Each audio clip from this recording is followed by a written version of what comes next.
Welcome to the ACS Podcast family. We're your hosts, Angie and Charlene, where every week you can find new material centered around your life. Thanks for joining us on our journey.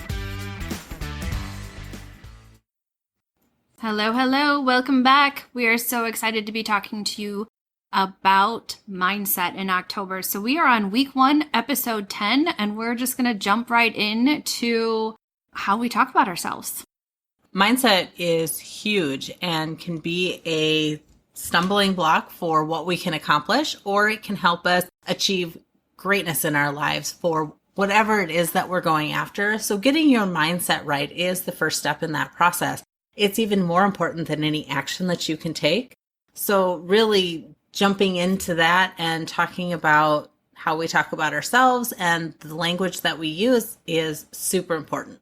So how we talk about ourselves, like that is something that has been a really tough lesson for me to learn. And that actually all came into perspective when I heard somebody else talking about themselves. And when they were talking about themselves and they were bringing themselves down, it made me so frustrated to hear them talk about themselves in a negative light because I loved them so much that I hated that somebody else was saying something bad. Turn that all back around and put it on me. If I don't want somebody talking bad about somebody I love, shouldn't I be talking better about myself to myself? Because I should love myself at some point in life. When I make mistakes, I literally have talked outside. Great job, Charlene. Like that was a real winner there. Good job. And now I'm like, that's bad. I'm literally verbally saying things to bring myself down that I hear and then my subconscious hears. It doesn't matter that it's my voice saying it. It's just like somebody else bringing me down. One thing that somebody told me once that was so enlightening is your subconscious doesn't have a sense of humor. It believes whatever information you feed it. And so when we make jokes or when we use sarcasm to berate ourselves or to knock ourselves down or to make other people laugh about what we're going through, that's really stuff that we're pushing into our subconscious and is shifting our mindset to think negative thoughts about ourselves and talk about ourselves negatively. Words are so powerful. So that's a great life lesson. Mm-hmm. Well, even when I was a little kid, I learned this lesson very hard. If I made other people laugh, then I didn't feel bad when they were laughing at me because they were laughing with me. So when I would do something stupid, I would point it out in hopes to make somebody laugh. So then I didn't feel dumb if they were laughing at me because I did something stupid. So like ever since I was a child, I've been like kicking myself in the butt. I probably didn't even realize how much I was doing that, but I'm sure I did a lot of the same things. But what really brought the language about the self-deprecating talk was I had a former coworker that I worked with, and she had gotten a new job and she was moving on in her career. And as a parting gift, she had bought a book for a few of us in the office that were close to her. We went to lunch and she gave me that book and it was inscribed and it was beautiful and we were talking about it. And she said, I love you and you're great, but the thing I like least about you is the way that you talk about yourself when you self-deprecate.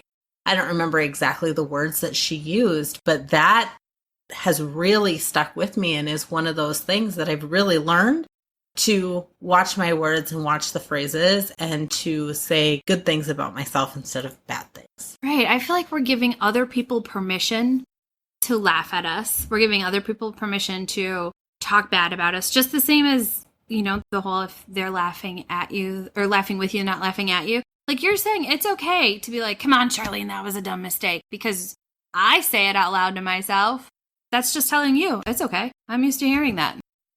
And that's really not okay in any way, right? We treat ourselves way worse than we would ever think about treating someone else.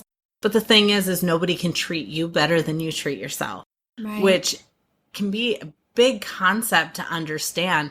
But we talked about perception a couple months ago, mm-hmm. and the perception that you're going to view somebody's words is the lens that you see yourself through. So it doesn't matter what their intent is, you're going to see that in the best light that you see yourself in. Right. And there's no way for you to see it differently until you start to have different thoughts about yourself. Right. I mean, I would never say, oh, good job to my kids and like berate them. That's the wrong word. No, it's the right word. But I would never talk to them like that. I would be like, oh, that's okay. Let's see what we can do. Like, we did that one. Now let's try it this way. But now when I'm talking to me. Right. You're condescending when you talk to yourself, but you're loving and forgiving when you're talking to your kids. You have to learn to fall down so that you can get back up and learn to walk. Yep. Let's talk about some phrases that we should not be using when we're talking to ourselves or to other people. I mean, this is a good rule to just speak in general. It is. And what's really funny is the I should is on this list. Right. I should and should not. Yes. Which is, one of those really interesting things. But let's back up and kind of start at the beginning. And maybe we'll start with the phrase, I can't. How many of us are guilty of saying, I can't? Right. It still comes up in my vernacular, and I've practiced this, and I'm aware of it, and I continuously try to practice it. But somebody calls and says, hey, can you do lunch today? And our response is, oh, I can't. I've got this other commitment. Okay, great. You can do lunch. You are capable of it. You are choosing to make whatever other commitment you had your priority. Whether that's work, whether that's your kids, whatever it is, that's fine. There's nothing wrong with choosing that other commitment as your priority, but recognizing that you do have a choice is very powerful. Absolutely. Well, or even when I coached volleyball, which was for 5th and 6th graders, and they were so cute and so tiny, and we would serve the ball like it's practice. Like, you're very young. We're going to grow into this sport, and I can't do it. I can't do it. And little girls at that age are tiny, and it is extremely hard to build up that muscle and just to build up the correct body positions when you're going to do all of that. So every time they said, I can't, they had to run a lap, and they hated me. But I needed them to stop, because just because you've been at practice now for a week and you haven't gotten it doesn't mean you won't do it. You just haven't learned that skill yet. You will get there. You just haven't done it yet. I love what you just said, that yet, or up until now. You haven't done it up until now. And that's a great way to replace that I can't in other areas of your life. Up until now, I haven't been able to, or I haven't done this yet, is a great way to replace that I can't. If nothing else, you can challenge yourself to replace the words with up until now I haven't, I can, or I choose. Either I choose not to or I choose to, whatever that may be for you. But those 3 phrases can completely eradicate the use of I can't in your vocabulary. Exactly. The one that I love the most, and I do it all the time, I'm trying. I'm trying to work on this, or I'm trying, but I don't say it like I'm trying to learn to tie my shoe. I mean, it's not a phrase that I'm using where like I'm learning to do something. I more use it like as a demeaning term to myself. Like, oh, I'm trying to make dinner, but I can't. See, use the word again. I use it in a demeaning way. Let's talk about I'm trying. Well, I'm trying is a good one, and you did really just kind of hit the nail on the head. But the other thing is, even as you're trying to lose, there's a difference, right? I'm trying to lose weight versus I am losing weight. Right. There is a big difference in mindset there. And it sounds like such a small thing because it's just a shift of one word. But one says you are the person that's achieving that. And the other says, I want to be that person, but I'm not. Right. And so that mindset and what you're telling your subconscious and what you're telling yourself as you move forward is so important. Right. I'm trying to make dinner. Realistically, I'm probably putting something frozen in the oven. I'm trying to be a Pinterest mom. Realistically, I'm getting by. That I'm trying to be a Pinterest mom is absolutely that going back to, well, this is what I want, but I'm not. And if you just say, well, I am a Pinterest mom, because if you take one idea off of Pinterest and you enable it, then you can.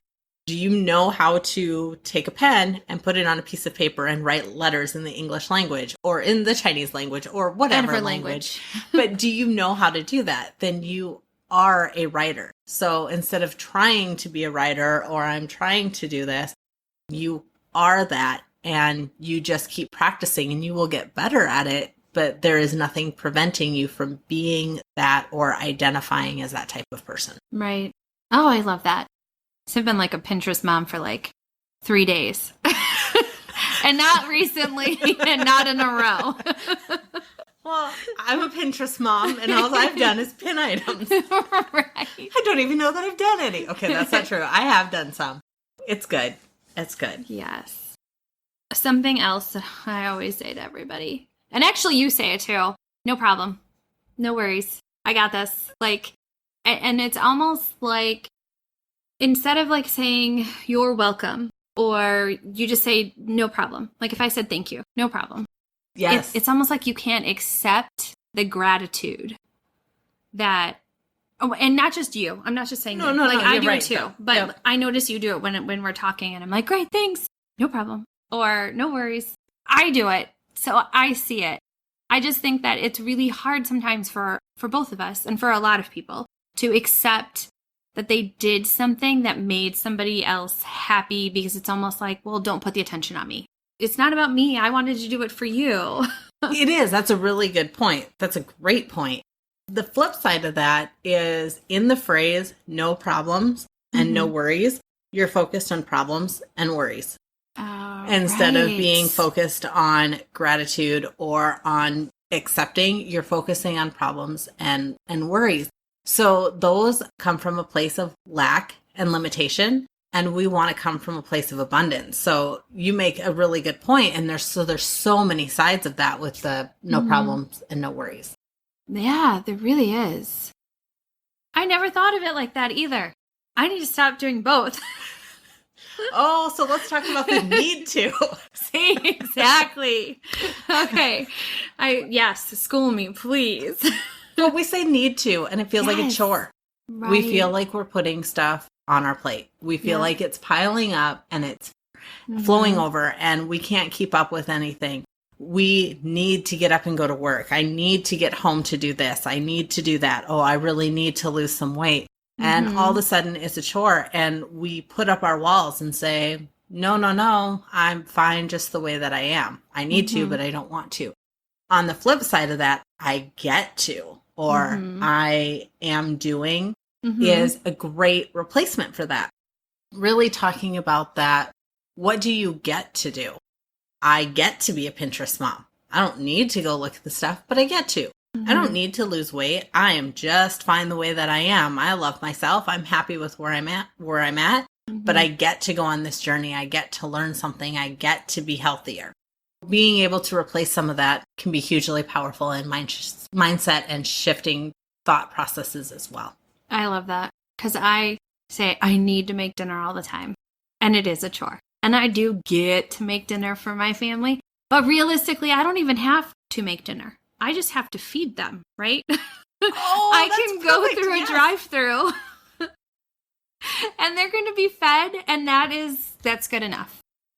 I shouldn't even say it like that. It's not like it's good enough. It is enough. Like, it really is enough that they got a meal that consisted hopefully of some type of vegetable, which sometimes I say a French fry is a vegetable, and I know it's not.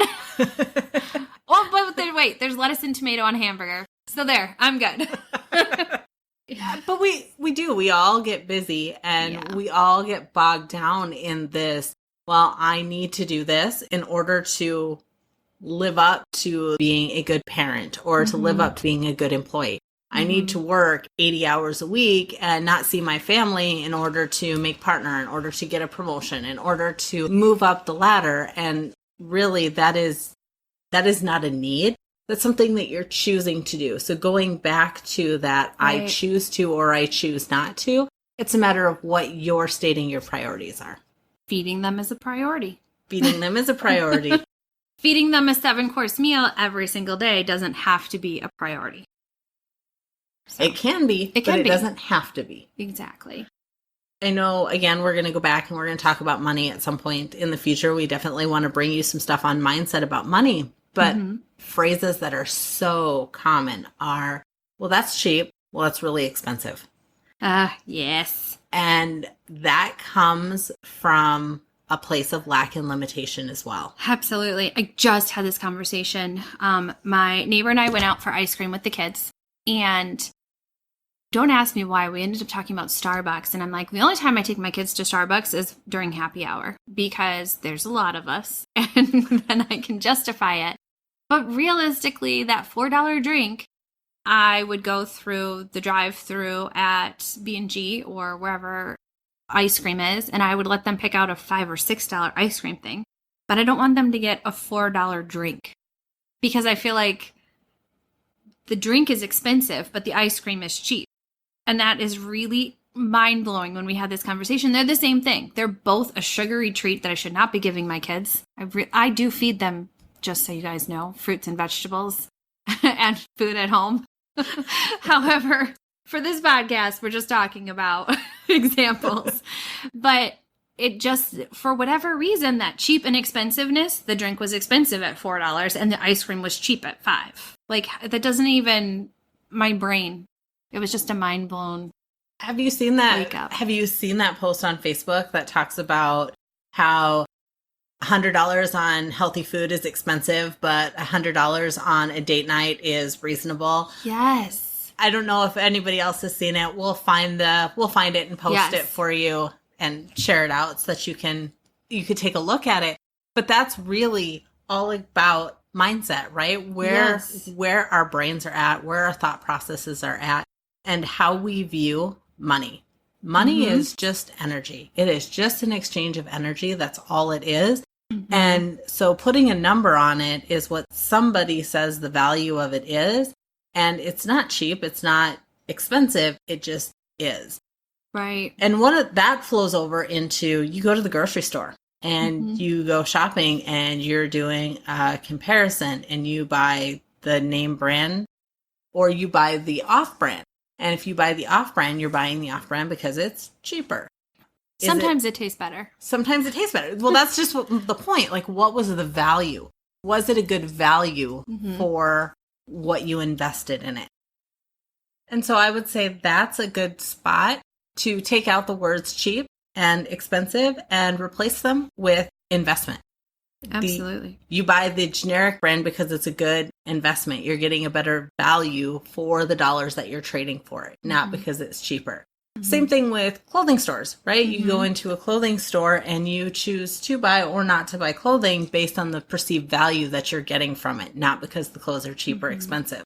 There are times when I might spend $60 on a t-shirt. Might be rare, but there are times when I will do that. But then there are other times when I will look at it and I know that I've used the words, well, that's too expensive, and had that come out of my mouth. And it has nothing to do with the fact that it's $60 because just last week I might have spent $60 on a t-shirt. It's that I don't think that the shirt is worth the value, or the value of the shirt just doesn't match the dollar. And everybody values things so differently. My husband and I are a perfect example of this. We have our family pictures hanging on the wall on one side of our living room. And when we're blessed that my sister-in-law is a photographer too, so she took our pictures and it was beautiful.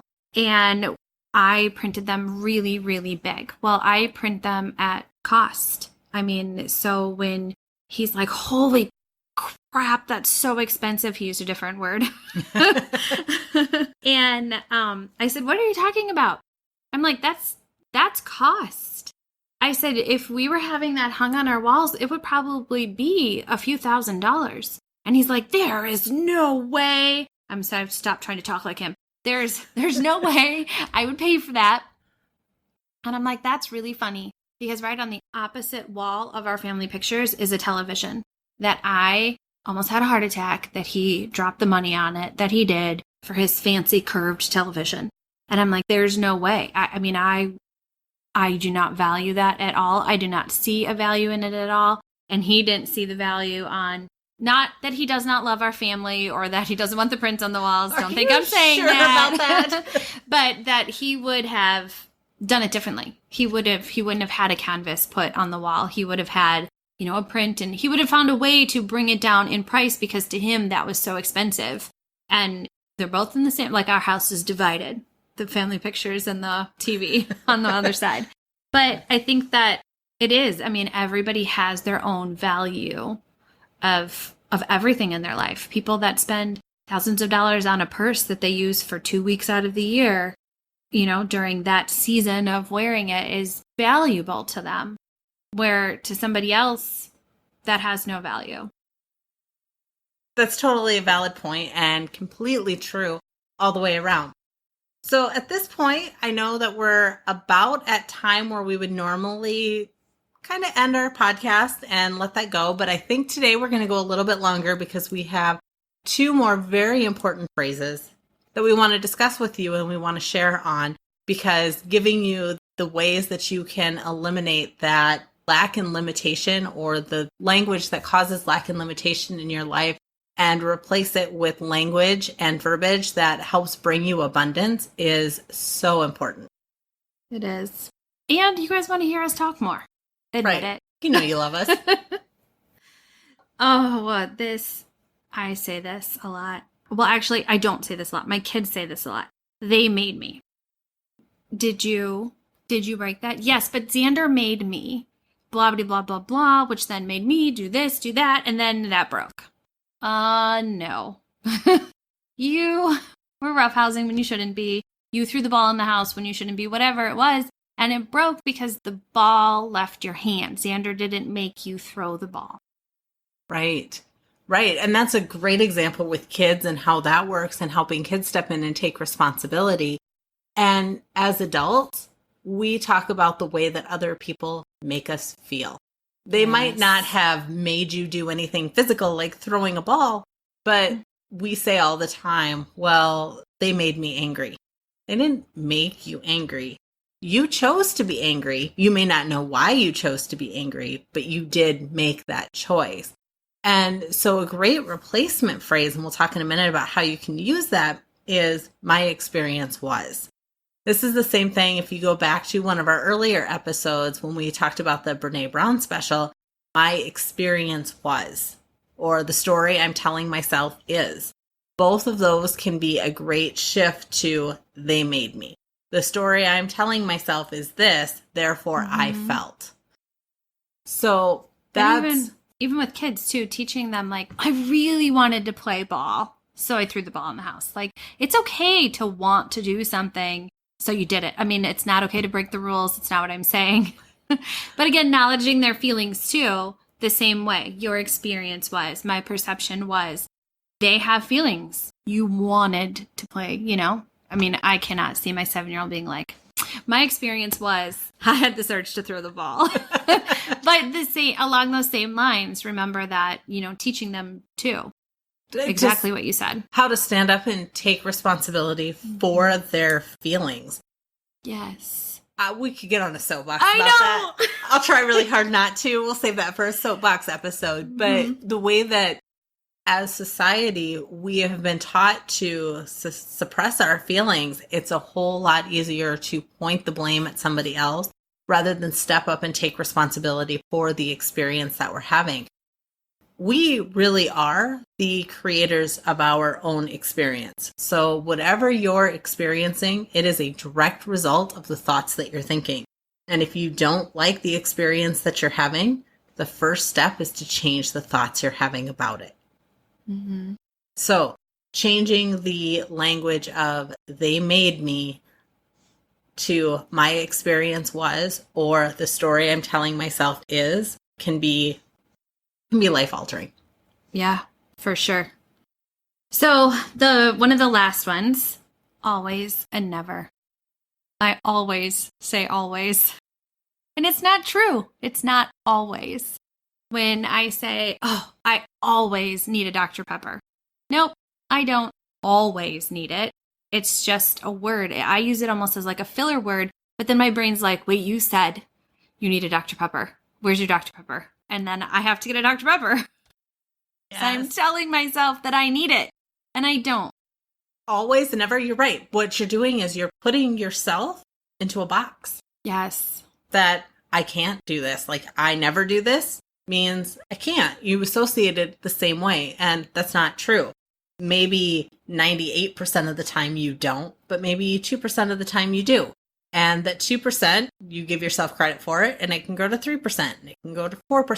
Mm-hmm. And the I always do something, we can talk about good habits, we can talk about bad habits, but we are not always and never people. We might have habits, we might forget to do things, we might remember to do things, but really taking it down and thinking of a specific person, a specific number, a specific incident, a specific thought that we had is a much better approach to arguments that you may be having, to disagreements that you may be having, to discussions, to allowing yourself grace and compassion and being able to fall down and get back up again.